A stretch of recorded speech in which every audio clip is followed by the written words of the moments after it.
Mamata Banerjee FIR भी हुआ है। हम लोग चाहते हैं उनको अरेस्ट किया जाए और उनको सबक सिखाया जाए। बंगाल में टीएमसी एक ऐसे सियासी तूफान में फंस गई जिससे निकल पाना मुश्किल साबित हो रहा है। खुद ममता बनर्जी तमाम कोशिशें कर रही हैं, लेकिन हालात हाथ से बाहर जा रही हैं और अब तो ममता पर ही शिकंजा कसने की मांग हो रही है। देश विरोधी काम ममता बनर्जी ने किए हैं वो आज पहला बार नहीं है।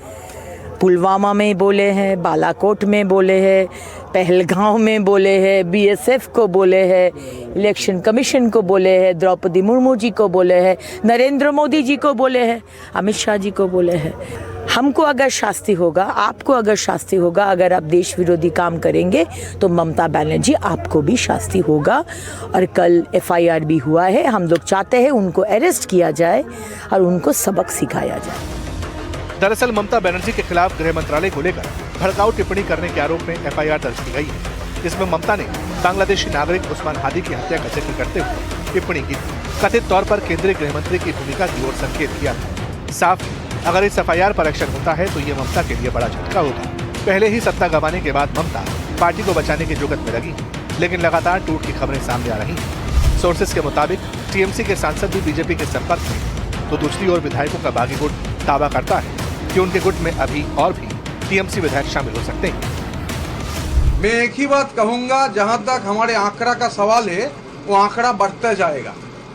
जो आंकड़ा हम लोग प्रेजेंट किए थे 2/3 से ज्यादा, काफी सारे ज्यादा, वो जो आंकड़ा है, जब आप लोग से मिलेंगे, विधानसभा का अधिवेशन जब होगा, वो आंकड़ा ऊपर जाएगा और आगे जाएगा।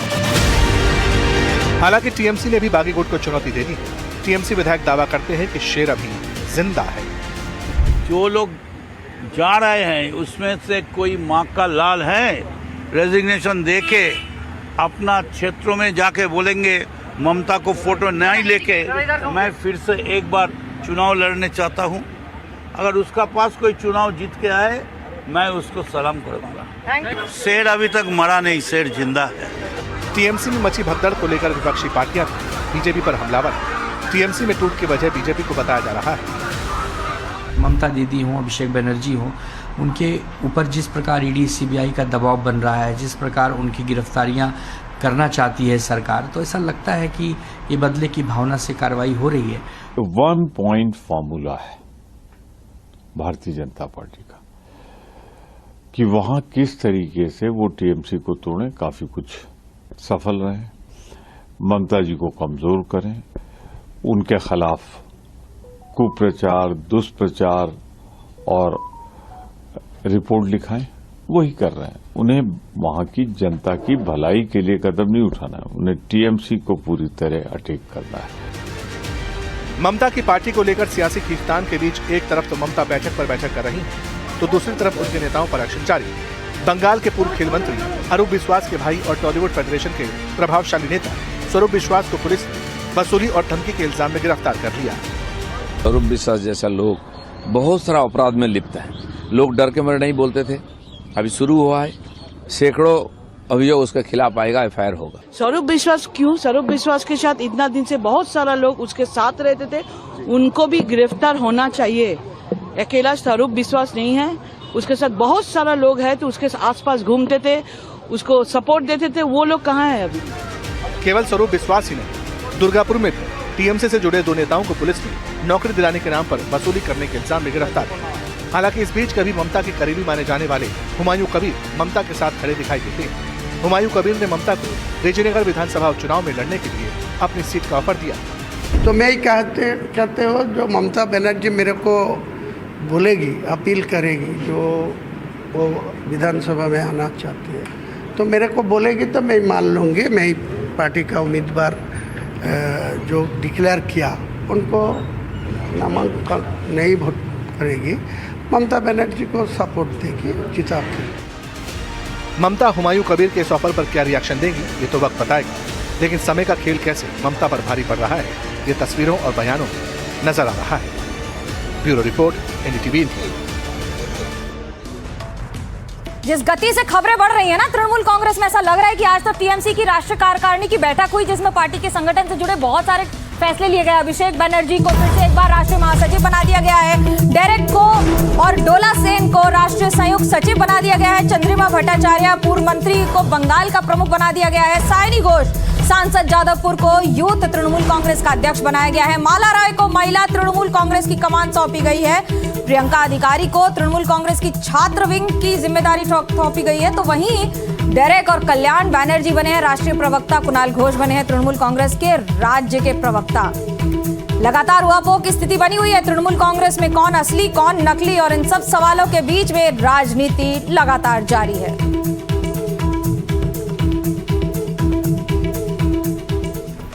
पर जब बात राजनीति की होती है तो आपको एक बात बताना बड़ा जरूरी है कि राजनीति में कोई परमानेंट दोस्त नहीं होता, कोई परमानेंट दुश्मन नहीं होता। Change is the only constant. यहाँ यारी और दोस्ती हालात और जरूरत से तय होते हैं। ये सियासत का अटल सत्य है और एक बार फिर इसी की परीक्षा होने वाली है, क्योंकि 2029 के आम चुनाव से पहले मोदी सरकार संसद में परिसीमन बिल लाने की बिसात बिछा चुकी है।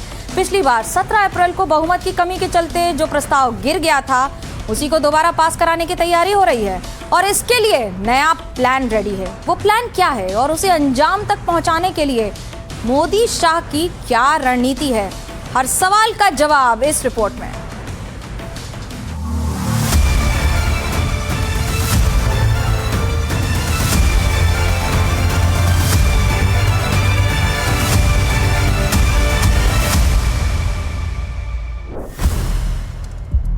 तो 2029 के चुनाव से पहले क्या देश का सियासी नक्शा पूरी तरह बदलने वाला है? इंडिया गठबंधन के बिखरते किले में क्या सबसे बड़ी सेंध लगने वाली है?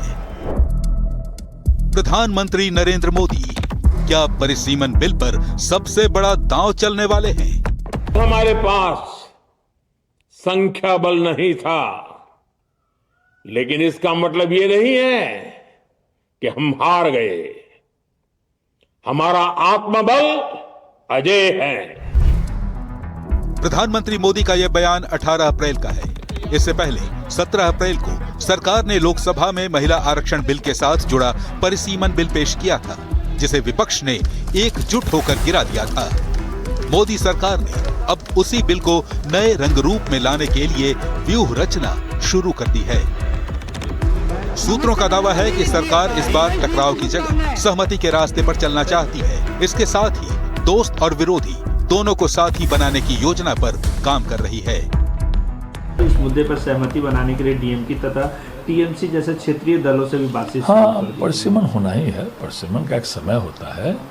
वो पिछली बार भी हम लोग को याद है 2007-8 में परिसीमन हुआ था, तो फिर अब परिसीमन का समय आया है। तो एनडीए की सरकार देश में पुनर्सीमन के लिए जो भी करना होगा, जो भी जिस रूप में सहमति बने, उस पर काम कर रही है। विपक्ष, खास तौर पर कांग्रेस, सरकार के परिसीमन वाले फैसले का विरोध करती रही है। कांग्रेस का आरोप है कि बीजेपी परिसीमन से देश का सियासी नक्शा बदलना चाहती है। राज्यों की सहमति के बिना परिसीमन संघीय ढांचे पर प्रहार है। मोदी सरकार लोकतांत्रिक प्रक्रिया से खिलवाड़ कर रही है और सरकार इंडिया गठबंधन के दलों को कमजोर करना चाहती है। लेकिन परिसीमन पर कांग्रेस से भी ज्यादा ऐतराज दक्षिण के राज्यों को है। उनका कहना है कि उत्तर के राज्यों के मुकाबले हमने जनसंख्या नियंत्रण पर बेहतर काम किया। परिसीमन जनसंख्या के आधार पर हुआ तो हमें सीटों का नुकसान होगा। दक्षिण के मन का ये डर निकालने के लिए मोदी सरकार हर राज्य में 50% सीटें बढ़ाने का दांव पहले ही चल चुकी है। 50% लिखित में चाहिए तो 1 घंटा सदन बंद कर दिए, मैं ऑफिशियल अमेंडमेंट लेकर आता हूं मान्यवर, मगर बिल पारित करने का वो वादा करते। तब विपक्ष चैलेंज देकर पीछे हट गया था और सरकार 2/3 बहुमत के जादुई आंकड़े से 54 वोट पीछे रह गई थी। लेकिन इस बार मोदी सरकार कोई मौका गंवाना नहीं चाहती। 2029 के चुनाव से पहले परिसीमन बिल हर हाल में पास कराना चाहती है। इसके लिए आंकड़ों का हिसाब लगाया जा रहा है, क्योंकि पिछले 2 महीनों में खेल बहुत बदल चुका है और विपक्ष का किला कमजोर हो चुका है। बंगाल में हार के बाद टीएमसी बिखराव के कगार पर है। दावा किया जा रहा है कि टीएमसी के 20 सांसद बीजेपी के संपर्क में हैं। तमिलनाडु में डीएमके इंडिया गठबंधन से कुट्टी कर चुकी है। सरकार ऐसे में परिसीमन बिल पर डीएमके की मदद लेने की कोशिश करेगी। इस लिहाज से परिसीमन बिल को लेकर एक नया समीकरण बनता दिखाई दे रहा है। अगर बिल पेश होता है तो क्या होगा? बिल पास कराने के लिए सरकार को 2/3 बहुमत यानी 362 सांसदों की जरूरत पड़ेगी। बिल के पक्ष में एनडीए के 298 सांसद वोट करेंगे। इसके अलावा टीएमसी के 20 सांसद जो बीजेपी के संपर्क में हैं, उनका समर्थन मिल सकता है। कांग्रेस से नाराज डीएमके के 22 सांसदों का भी समर्थन सरकार को मिल सकता है। इस तरह ये आंकड़ा 340 हो जाता है, जबकि विरोध में इंडिया अलायंस के 192 सांसद वोट करेंगे। ऐसे में बिल पास कराने में 22 सांसदों की कमी होगी और विधेयक गिर जाएगा। सरकार ऐसा कभी नहीं चाहेगी, इसलिए दूसरे विकल्प पर भी तेजी से विचार किया जा रहा है। ये विकल्प क्या है और समीकरण क्या है, वो दिखाते हैं। एनडीए के 298 सांसद बिल के पक्ष में वोट करेंगे। इंडिया के 192 सांसद बिल के खिलाफ वोट डालेंगे। लेकिन टीएमसी के 20 और डीएमके के 22 सांसद अगर एब्सटेन करते हैं तो 2/3 बहुमत का आंकड़ा गिरकर 334 रह जाएगा। हालांकि इसके बाद भी बिल पास कराने के लिए 36 सांसदों की कमी होगी। इसलिए सरकार तीसरे विकल्प पर विचार कर सकती है। ये तीसरा समीकरण ऐसा है जिसमें टीएमसी के बागी सांसदों की भूमिका सबसे ज्यादा रहने वाली है। बिल के पक्ष में एनडीए के 298 सांसद तो वोट करेंगे ही। डीएमके के 22 सांसदों के साथ साथ अगर सरकार टीएमसी के 25 सांसदों को अपने पक्ष में कर ले तो कुल 345 सांसदों का इंतजाम हो जाएगा। बहुमत के लिए फिर भी 17 सांसदों की कमी होगी। इसके लिए सरकार वाईएसआरसीपी के 4, झारखंड मुक्ति मोर्चा के 3, दक्षिण की पार्टी वीसीके के 2, आरएलपी के इकलौते सांसद हनुमान बेनीवाल को अपने साथ जोड़ ले तो यह संकट खत्म हो सकता है। विपक्ष इसे कागजी रणनीति साबित करने की कोशिश कर सकता है, लेकिन टीएमसी की फूट और इंडिया अलायंस में टूट के बाद एनडीए के नेता जोश में हैं। क्या इंडिया ब्लॉक की मीटिंग होनी है? कोई इंडी ब्लॉक, कोई सो कॉल्ड इंडिया गठबंधन, इससे पहले यूपीए बिखरा, सो कॉल्ड इंडिया गठबंधन बिखरा। देश का एक प्रदेश मुझे कांग्रेस के नेता बता दें जिसमें सो कॉल्ड इंडिया गठबंधन आपस में मिलकर लड़ा हो। सबके अपने स्वार्थ हैं, आपस में लड़ते हैं, टूटते हैं, बिखरते हैं, अपने घर को ही नहीं संभाल सकते, तो देश को और प्रदेश को क्या संभालेंगे ये लोग? इसी भरोसे के दम पर सरकार इस बार मिशन 362 को फतह करने की तैयारी में है। बीजेपी जानती है कि अगर टीएमसी और डीएमके के बागी या नाराज सांसद साथ आते हैं तो बहुमत हासिल करना बहुत मुश्किल नहीं रहेगा। इसलिए इंडिया अलायंस के नेता बहुत संभल कर बयान दे रहे हैं। भारतीय जनता पार्टी ने पहले महिला रिजर्वेशन बिल के सहारे परिसीमन बिल को पास कराने का प्रयास किया था, जिस प्रयास में भारतीय जनता पार्टी असफल रही। और तब जानते थे कि भारतीय जनता पार्टी परिसीमन बिल लाके अजेय बनना चाहती थी। इसलिए समाजवादी पार्टी समझती कि भारतीय जनता पार्टी का ये मंसूबा कभी पूरा नहीं होगा। देश में एक लोकतांत्रिक प्रक्रिया है और किसी भी दल को ये अधिकार नहीं है कि वो अपनी मन मर्जी के अनुसार वो परिसीमन करने का प्रयास करे। समाजवादी पार्टी एकता के भरोसे का दामन छोड़ने को तैयार नहीं है। उसे लग रहा है कि तमाम मतभेदों के बाद भी इंडिया गठबंधन की एकता बनी रहेगी। लेकिन कांग्रेस इस पूरे मामले पर फिलहाल वेट एंड वॉच की मुद्रा में है। टीएमसी भी डीएमके भी दोनों मुखर विरोधी रहे हैं। जो ये सरकार थी इसके डिलिमिटेशन को लेके जो योजना थी, पार्लियामेंट ने मुखर विरोध किया, हर जगह मुखर विरोध किया। तो मुझे नहीं लगता कहीं से भी कि डीएमके या टीएमसी अपने पैरों पे कुल्हाड़ी मारेंगे। इंडिया गठबंधन के नेता मान रहे हैं कि परिवार में अनबन होती रहती है, लेकिन जब बात बड़ी लड़ाई की आएगी तो सबको अपने व्यक्तिगत नफा नुकसान को भूलकर साथ आना होगा। परिवार होता है तो परिवार में अनबन भी होती है। हमारा इंडिया गठबंधन एक परिवार है, उसमें बहुत सारे दल कभी कभी एक दूसरे के खिलाफ बात करते हैं। अब आप देख रहे हैं कि डीएमके थोड़ी नाराज है, कोई बात नहीं, हम उनको मनाने की पूरी कोशिश करेंगे, क्योंकि अगर इंडिया गठबंधन एक परिवार है और परिवार को आगे बढ़ाना है तो अपने व्यक्तिगत लाभ हानि को भूलना पड़ता है।